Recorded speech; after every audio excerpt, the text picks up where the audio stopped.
ஹிந்தியில நம்ம டைம் எப்படி சொல்றது அப்படிங்கறது பாத்துக்கிட்டு வரோம் இல்லைங்களா. இன்னைக்கு வந்து 1:15, 2:15, 3:15 இதெல்லாம் எப்படி சொல்றதுன்னு தான் பார்க்க போறோம். வீடியோக்குள்ள போயிடலாமா.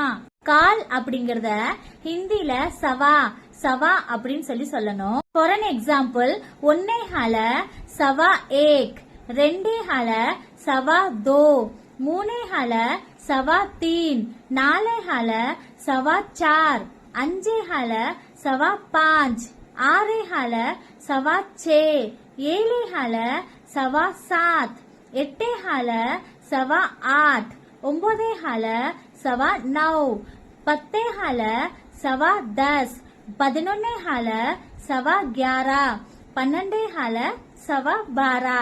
அப்போ 1:45, 2:45 இதெல்லாம் எப்படி சொல்றது அப்படிங்கறத அடுத்த வீடியோல பார்க்கலாம். இப்ப உங்களுக்கு ஒரு क्वेश्चन 3:15 ஹிந்தில எப்படி சொல்லுவோம் அப்படின்னு மறந்துடாம கமெண்ட் பாக்ஸ்ல கமெண்ட் பண்ணிட்டு போங்க. வீடியோ பிடிச்சிருந்துச்சுன்னா மறந்துடாம நம்ம சேனலை ஃபாலோ பண்ணிக்கோங்க. Bye bye.